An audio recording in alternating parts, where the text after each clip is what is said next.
Capita envisions a future in which families and communities can flourish. By prioritizing families and their communities, we have the potential to radically transform the fabric of our societies for the long term. In this series of Capita In Conversation, we talk to interviewees from around the world to hear their stories, knowledge, wisdom, and ideas on how to craft effective policies for a future in which families and their communities can flourish. In this episode, Capita CEO Joe Waters talks with Isabelle Hau, the author of Love to Learn. They discuss the importance of relationships and connections in early education. Hau argues that there is a relational crisis in society and that we need a relational revolution to support children's learning and overall development. She emphasizes the role of love and relationships in brain development and highlights examples of communities and organizations that prioritize relationships in education. The episode also touches on the potential impact of artificial intelligence on relationships and the need for ethical considerations in its development. Hello, everyone. I'm Joe Waters, the co-founder and CEO of Capita, and I'm here with a longtime friend of Capita's, Isabelle Hau, who has written a new book, Love to Learn, The Transformative Power of Care and Connection in Early Education. It'll be out in February. Isabelle, welcome to Capita In Conversation. Thank you, Joe, for having me, and it's always lovely to be in a conversation with you. So let's dive right into what is this book about and why did you write it? Yes, so the name of the book is Love to Learn, and it's a pretty suggestive name. It has actually a double meaning. The first meaning is that we all need some love to learn, and we know that our brains are very social. So this concepts of love and relationships is critical for every child and every human being to learn. The second meaning is one that's a little bit more future-oriented, which is in our societies with more and more automation, more and more AI discussions about the future of work and how each one of us will have to reinvent ourselves in our future careers. We also need this profound love of learning to be able to adapt to those changes in the future. One of the things that was interesting to me in reading the book is that you begin with your own personal story of both the nurture that you received in your family and early education in a crèche in France that was right down the street, if not next door, to the house that you grew up in. So could you tell us a bit about how your own personal experience has driven your exploration in this area? Yeah, this experience and the writing of the book has actually been deeply personal. So thank you for pointing this. Early childhood education has literally changed the trajectory of my own life in meaningful ways. So when I was 3-year-old, my parents had me take a psychological test. And the reason for it is I was very late. I was a late walker. I was a late talker, more importantly. I was late everything. And so the psychological test came back and essentially said that I had low academic aptitude, which in, consequence would be, probably low ability to graduate from college and to function properly in life in the long term. So pretty devastating if you think about it as a parent at 3-year-old. Anyway, my parents continue to shower me with a lot of love and a lot of supports. And when I think back about these early years, I think really what was absolutely transformational was this experience that I had first in childcare and then in preschool, where I can still vividly remember some of my early childhood educators in those two settings that I believe had a transformational impact from a relationship perspective on believing in me and helping me get back on, a normal track, I guess, that would then lead me later, years later to Harvard University and other amazing academic accomplishments in a normal, traditional sense. So when I have reflected on what have been the moments in my life that have made a difference, this is really early childhood education is really the critical period, the foundational one that really made a pivot in my own trajectory. So you have a book in 3 parts, and in the first part, you lay out what you call the early childhood relational crisis. For our listeners, what is that? Yeah, so it's simply the fact that currently we have circles of relationships around young children that are meaningfully contracting. And there is a variety of reasons. It's not one single reason for why. But we all know that families are getting, smaller. There are less and less children per household, simply. So more and more children have less and less siblings as a result of that. So that's one factor. Another factor that's family related, grandparents tend to live further and further away from their grandchildren. So about 50% of grandchildren now live 50 miles or more away from their grandchildren. But they are so families are getting in essence smaller than we used to have them constructed. There are also other societal factors such as recess in the practice of religion in community, where, place of faith have traditionally been a place where communities have gathered and convened, which, by the way, is deeply tied to improvement in learning and learning outcomes for children. So those have receded quite meaningfully for a number of factors. And then there is a really interesting rise of technology use that also has caused and is causing meaningful interferences in our relationships because we are all of us so addicted to our devices.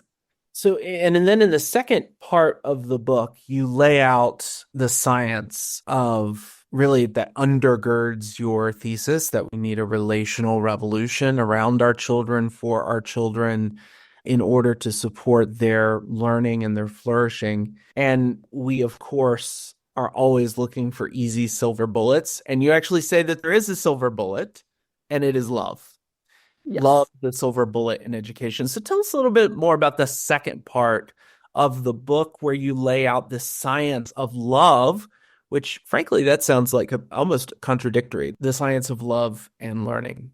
Yeah, so the science is actually an entire body that has been building over the past 20 plus years that's now really strong on the science of relationships.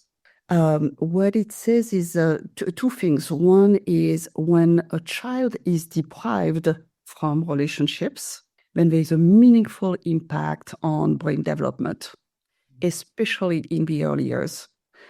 And Joe, if I may, let me take one of my favorite examples that my children here at home are telling me, Isabelle, stop sharing the story of the Romanian orphanages, please, because they have heard me say it so many times. I'm so passionate about this story. I think it's so interesting and so telling. It's a setting that is very sad in many ways, but where we have learned a lot from research, because it's one of the most at-scale human experimentation, sadly, of human relationship deprivation. So it's a setting in the 1960s, that started in the 1960s, 70s, when a communist leader took over in Romania, and then believed that to drive economic growth, we needed population growth. So he took a number of policies that were very pro-natalists. And those policies led to population growth, but sadly, economic growth didn't materialize. So a lot of families found themselves with more and more babies that they could not feed. So they had to abandon some of their little ones into these institutions that the government had set up, these orphanages. And the estimates are that it was up above 100,000 and maybe up to 500,000 babies that were abandoned in those orphanages.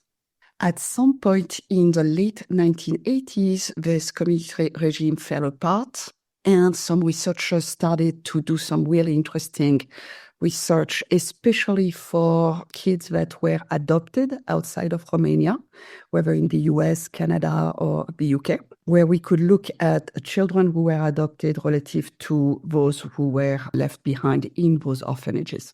And what it shows is very clearly that children who were left in those orphanages and stayed longer in those orphanages had meaningfully smaller brain size and meaningfully lower brain activity as a result of a lower level of nurturing in those institutions. The research also showed something that I find really interesting, which is that there was a very clear correlation between the size of the brain and the time a child was left in those orphanages. So there seemed to be a really clear correlation between the two. What is also really interesting in terms of science, Joe, is that what I've been really struck about the latest cutting edge science is that we can essentially see more and more how the parts of the brain that fire up with love and with learning are very similar. So there seems to be really a connection between the two. And we also have a lot of evidence later in life. So this research was based in high school, but very notable on a very positive basis, which is that the number of strong relationships that a high school student has is directly correlated with better learning outcomes and social emotional outcomes. So both on the negative side of deprivation, having meaningful negative impact, as well on the positive impact of a greater number of relationships driving better learning and social emotional outcomes. Super interesting. And then, so the final, I mean, I'm sure our listeners are wondering, okay, this is great. Now what do we do with this, right? And you lay out really 4 chapters of not just ideas for what we can do with this science, but examples from people and communities who are already doing it. So maybe if you could just choose one of those to share with us today, one of those examples of a community or an organization that is really centering relationships, the building of relationships as critical to child learning, well-being, and flourishing over the life course. Yeah, thank you. So one example that I like a lot, and I will pick a relational school example, what I would like actually to be really the future of early learning environments to be truly relational. And schools in general, not only early childhood, ideally also K-12 settings and maybe even higher ed institutions, if we could embed this notion of relationships and relational learning in all our learning endeavors. I think this is beyond the early years. I will pick the example of BRIA PCS. So BRIA is an early childhood center in Washington, D.C. And what they have done is multiple things that really center relationships. One is something absolutely extraordinary and one of the very few models of doing this well in the US. They have tied adult education with early childhood education. In other terms, an adult, a parent, is able to come and take classes with the on-site within the confines of that early childhood environment. So those classes could be early English language classes if for parents that may be immigrant. It could also be GED classes if there is a need for high school learning, and it could be beyond that as well. So what it does is that parents come on site. They are involved with that community. They also are connected with each other a lot more naturally by virtue of taking those classes. So that builds a profound community of parents who are real parents or caregivers who are deeply engaged within that setting. And let me emphasize on caregivers. I remember meeting this man who was taking one of those classes, and he was not a dad, he was an uncle. So it could be a caregiver and family members taking those classes. What they also have done is something also that's just incredible for any parent listening to the podcast. They have a co-located family health facility. So they have a partnership with a healthcare provider, and they are co-located with that health facility. What it means in concrete terms is that you attend, the preschool for your child. You may also be able to take classes on site during those hours or at very convenient times. And you can also do checkups and other medical appointments just nearby. And that also leads, obviously, to incredible connections between health and education, which we know are critical for a child to thrive. because education and health are so connected for child development overall. So anyway, this ecosystem of thinking about all these relationships between parent, a pediatrician, the health community, all around a child is so well done within that setting. Yeah, I think this is one example of schools as relational hub that I would love to see more of. I have known Bill Milliken, who founded Communities in Schools, for a long time. And, this is an idea that Bill had, I think, in the 60s, even with Communities in Schools, that they be relational hubs, right? And I mean, he came at that from his own experience. I think he usually jokes that he failed out of high school twice. And he comes at it from his own experience that what helped get him through life were the relationships that surrounded him, the teachers, the coaches, and so forth. And he founded Communities in Schools in a sense to replicate his own experience for children and young people in every school in the country. Isabelle, one of the things I'm interested in is what you don't say in the book. So relationships matter a great deal, but we live in a culture, both here in the United States and in other rich democratic countries, where the idea of the human being is that we're solitary, utility maximizing, autonomous individuals. Our economy is certainly built on this idea, our politics too. And frankly, I think it leads to some real vices. Greed is good, and yet championing greed is really counter to the idea that we are relational beings. So is it realistic to imagine that we might transform learning, for instance, to be more relational when the taste makers in culture and in the economy still hold to the idea that greed is good and we're all just autonomous and fundamentally solitary? Yeah, thank you for pointing out this really, really critical point, because that's one of big builders also of our education systems that are so individual based. Everything is centered around a child, whether it's assessment or the sorting system is very competitive based and very individual centered. So here's where I find some hope, Joe. And my friends at LinkedIn are speaking more and more about this. This is a nascent theme, but I think one that's very important to pay attention to. They are speaking a lot more about what they refer to as a relational economy. The future of the economy will be relational. What they mean by this is we need to work in teams, and more so, we need to be, continue to be more and more collaborative for economy to thrive. We are more and more interdependent, all those themes that we know well.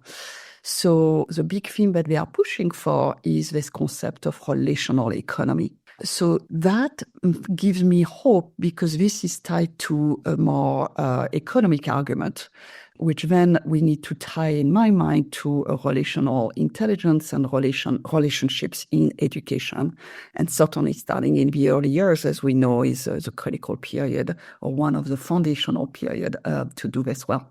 One other thing that I was immediately thinking about in reading your book is the role of intermediary institutions. And here I'm not talking about intermediary institutions that just deliver services, but they create space for relationships to take root and to flourish. And it strikes me that, again, the dominant ideological paradigm in our universities, our healthcare systems, businesses, and so forth is really all about efficiency.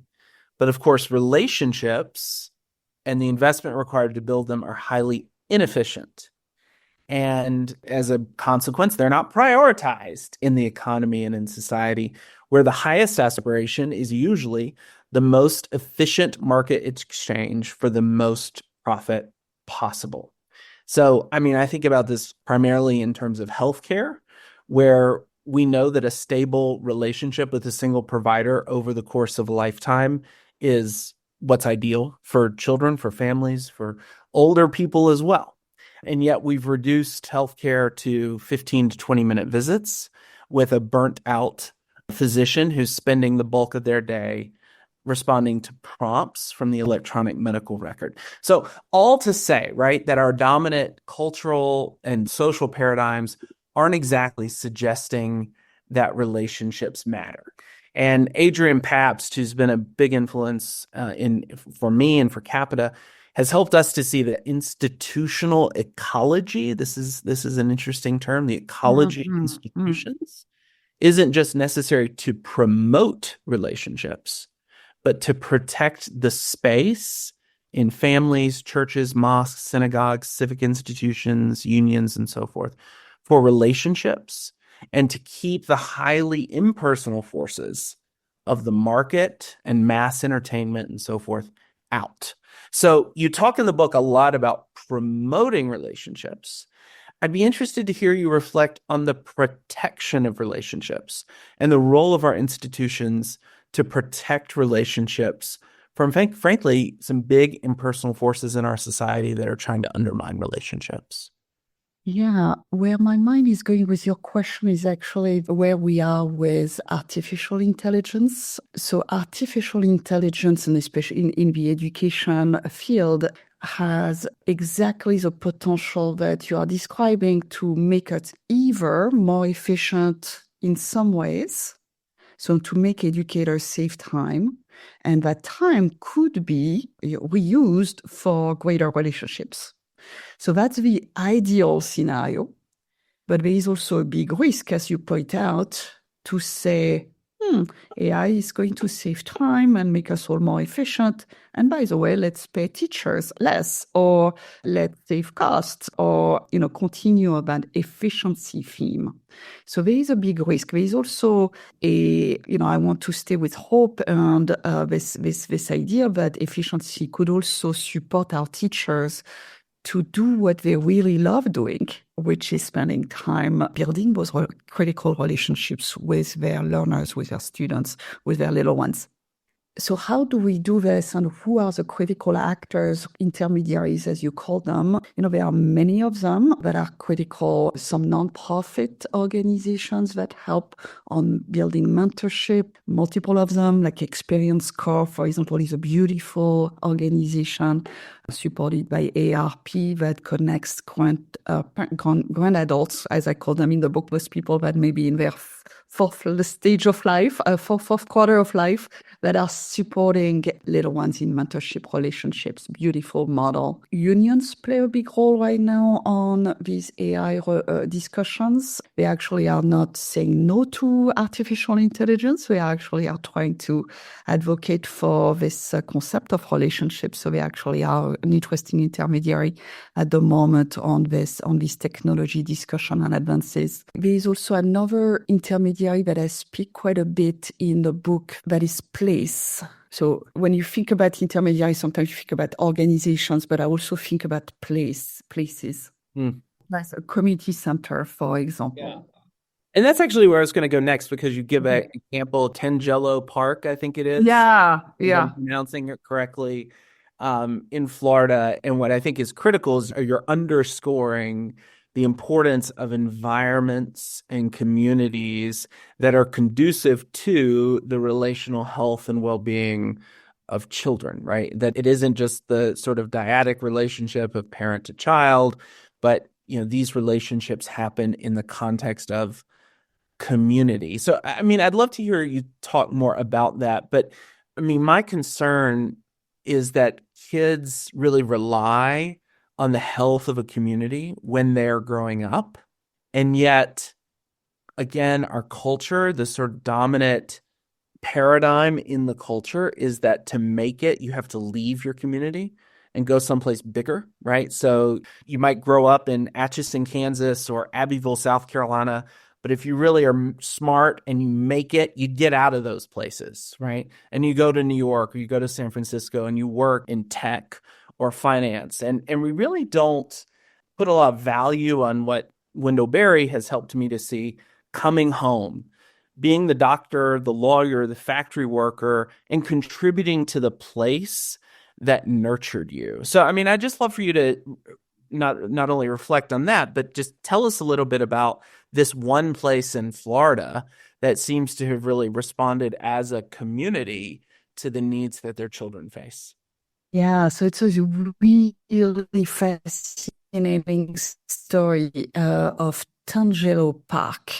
Tangelo Park is, just for context, this community that's just a few miles away from Orlando, where that a lot of us know for Disney World and a lot of big parks and amusements and hotels. This community lived through over the past, in a very short of time of actually 10 years or so, a rapid transformation, extraordinary transformation, may I call it. So this very wealthy individual who had made a lot of wealth in the hotel industry wanted to give back and identified this community after meeting 10 men who had actually convened to say, how do we really make a big enduring community of Tangelo Park? And they got together and decided that there would be 3 things that they would try. And those 3 things would be, number 1, funding childcare fully, starting at age 2. Number 2, providing full funding for anyone who wants to pursue any type of post-secondary education. So whether it's 2-year college, 4-year college, any type of career technical education, fully funded. And number 3 is a number of supports for parents and classes for parents on what parenting means and what parenting aspiration can be. This community was one that you would imagine as, it had very low employment levels, a lot of violence, gangs, and so forth when all these ideas emerged. And it led these 3 very simple initiatives that were entirely community-driven and funded by this wealthy individual and his family, led to having near 100%, if not, I think it's 100%, high school graduation rates in a matter of 10 years. It also led to something really interesting, Joe, on your point about people leaving the community. Here actually did the opposite.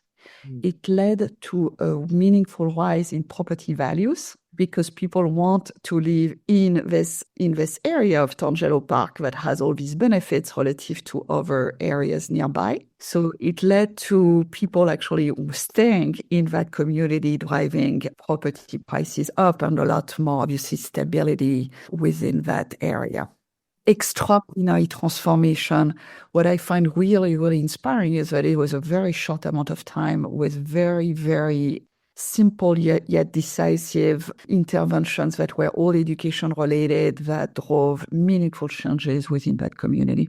Isabelle, I think if we had had this conversation 3 years ago, and I asked you the question I'm about to ask, your answer would have been this book. So I'm interested in what comes next for you, and the way I'm going to ask it is this. What is one project you've dreamed about but haven't started yet? So one area that I'm spending a lot of time on right now, Joe, is artificial intelligence. So in my role at Stanford University, I spend a lot of time with a lot of computer scientists and education professors and faculty who are spending extraordinary of time on artificial intelligence. And one area that I've become really obsessed and really fascinated / obsessed about is how relationships are being impacted by those changes. We have a rise of use of what people refer to as AI companions. There is another term for it that my colleagues at Stanford is using, which is intelligent social agents. Okay, this is a more fancy word for AI companions. But essentially those systems that allow you to create an avatar and converse with that avatar.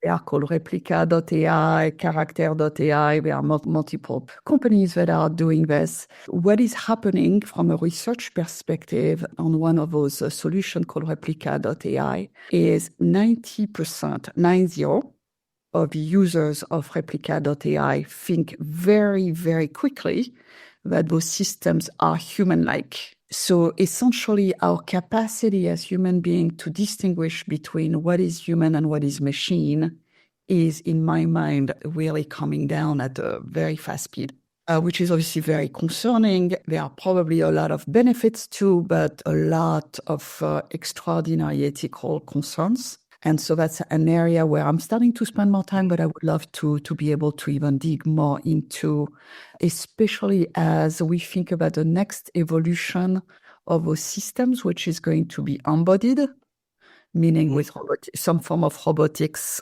embedded. And, at Stanford, we are working on it. A lot of applications that are for good. Also imagine some that may be less ethical. So that's an area, Joe, where I would love to, and I will probably continue spending more time, because this is one where I think that the concept of relationships and bonding and what does it mean to be human machine and these relationships, and where can, maybe on the positive side, where can machine enhance our human connections will be a critical question of our near future. Well, Isabelle Hau is the executive director of the Stanford Accelerator for Learning, and she's the author of Love to Learn, The Transformative Power of Care and Connection in Early Education, which will be out in early 2025 from Public Affairs Books. Isabelle, thanks for joining us for this Capita In Conversation. Thank you, Joe, for having me. Each episode of Capita In Conversation is produced by Michael Bettis and is available by podcast wherever you get your podcasts, as well as capita.org.